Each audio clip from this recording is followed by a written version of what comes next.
Makkah ilal akhir, yang bermaksud, dan hendaklah kamu tetap di rumahmu dan janganlah kamu berhias dan bertingkah laku seperti orang-orang jahiliyah dahulu. Surah Al-Ahzab ayat 3. Kejahilan masyarakat Arab ketika itu bukan kerana mereka tidak tahu, tidak berilmu, tetapi mereka sebenarnya hebat dalam syair dan kasidah.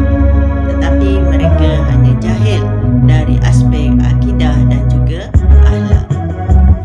Dari aspek akidah, mereka menganut ajaran Nabi Ibrahim dan Nabi Ismail alaihi salam, tetapi mencampur adukkan dengan penyembahan berhala, amalan sihir dan khurafat. Manakala dalam aspek akhlak, mereka banyak melakukan perkara-perkara buruk seperti suka menindas perempuan dan hamba, berjudi dan juga minum arak. Dari sudut akidah, agama masyarakat Arab sebelum kerasulan Nabi Muhammad sallallahu alaihi wasallam terdapat 6 pegangan agama. Yang pertama ialah agama Yahudi. Agama Yahudi adalah agama samawi yang diubah suai daripada ajaran Nabi Musa alaihi wasallam mengikut keinginan dan kehendak penganutnya. Mereka banyak memfitnah Nabi dan menolak ajaran Nabi Muhammad sallallahu alaihi wasallam. Mereka datang dari Palestin ke negara Arab. Yang kedua ialah agama Nasrani. Agama Nasrani merupakan agama samawi yang diubah suai daripada ajaran Nabi Isa alaihi wasallam mengikut keinginan penganutnya. Mereka mempercayai Nabi Isa sebagai anak Tuhan dan mereka datang dari Habsyah dan Rom. Raja Nasrani membina tempat ibadah baru di Yaman untuk menyaingi kepopularitian Kaabah di Mekah. Tetapi usaha mereka telah digagalkan oleh Allah. Hal ini dikisahkan di dalam Al-Quran, iaitu di dalam surah Al-Fil. Agama yang ketiga ialah agama Majusi. Agama Majusi merupakan kepercayaan yang dianuti oleh golongan penyembah api. Pada malam kelahiran Rasulullah sallallahu alaihi wasallam, api yang disembah oleh Majusi telah padam. Api ini tidak pernah padam sebelum kelahiran baginda sallallahu alaihi wasallam. Agama yang keempat ialah agama animisme. Kepercayaan animisme adalah kepercayaan bahawa setiap benda mempunyai roh dan semangat.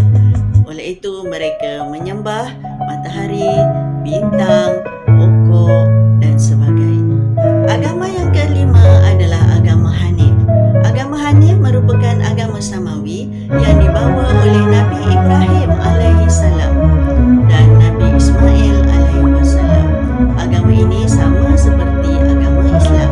Kepercayaan agama Hanif yang sama dengan Islam seperti percaya kepada Allah yang Esa, percaya kepada hari kebangkitan dan hari sesudah mati, kepercayaan kepada dosa dan juga pahala. Ajaran agama Hanif yang diteruskan dalam syariat Islam adalah seperti ibadah kurban, ibadah haji dan juga umrah.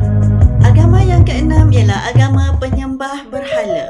Agama ini telah diperkenalkan oleh Amr bin Amir bin Lahaim, pemimpin suku kaum Khuza'ah. Menemukan ajaran tersebut dari negeri Syam dan ia membawa kembali ke Mekah bersama sebuah berhala yang disebut sebagai Hubal dan diletakkan di dalam Kaabah. Dia memerintahkan seluruh penduduk Mekah menyampaikan berhala dan mencampur adukkan dengan ajaran agama Hanif. Agama yang mensyirikkan Allah ini disebarkan seluruh negara Arab pada musim haji. Semasa Mekah berjaya dibuka oleh Rasulullah sallallahu alaihi wasallam, terdapat sebanyak 360 berhala di sekitar Kaabah. Semuanya telah dimusnahkan oleh baginda dan para sahabat. Masyarakat Arab Jahiliyah sebelum kerasulan Nabi Muhammad sallallahu alaihi wasallam, dari sudut akhlaknya terdapat akhlak yang baik dan juga terdapat akhlak yang buruk. Akhlak yang baik di antaranya ialah mereka ini golongan yang menepati janji, berani, kuat dan pantang menyerah kalah, dan mereka tidak mengahwini mereka yang ada pertalian darah. Mereka sentiasa menjaga kebersihan mulut dan juga kuku, menghormati tetamu dan menghormati bulan-bulan haram. Manakala akhlak buruk masyarakat Arab jahiliah ialah mereka suka berjudi, minum arak, perzinaan, pelacuran yang berleluasa, pewarisan harta pada kaum lelaki sahaja, mengamalkan baigami, membunuh anak perempuan, berperang kerana perkara-perkara kecil. Faktor pengutusan Rasulullah SAW kepada masyarakat jahiliah yang pertama adalah kerana masyarakat Arab jahiliah mempunyai nilai-nilai negatif seperti akhlak yang buruk dan mengamalkan khurafat.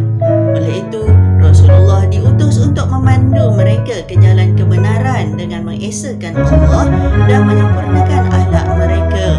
Dan masyarakat Arab jahiliah ketika itu lebih mudah dilentur kerana mereka buta huruf.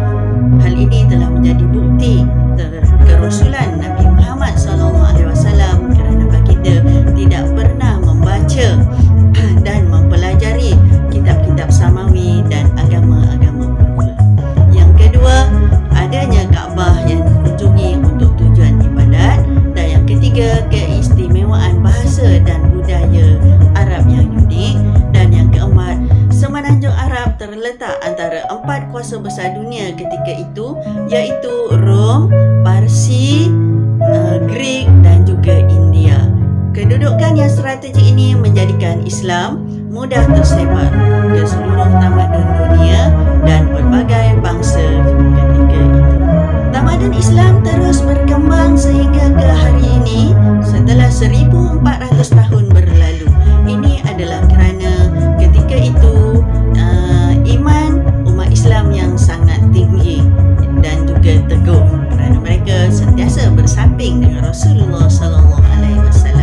Yang kedua, kerana budaya amalan soleh mereka. Mereka banyak membudayakan amalan-amalan yang diajarkan oleh Rasulullah SAW. Dan yang ketiga, ketinggian ilmu dan hikmah yang mereka miliki. Mereka rajin mengkaji dan meneroka ilmu-ilmu baru dan mencipta ilmu-ilmu baru menyebabkan Islam terus berkembang. Yang keempat, perubahan ataupun islah yang disesuaikan dengan zaman yang dibawa oleh pemimpin-pemimpin Islam menjadikan Islam terus unggul dan dikenali.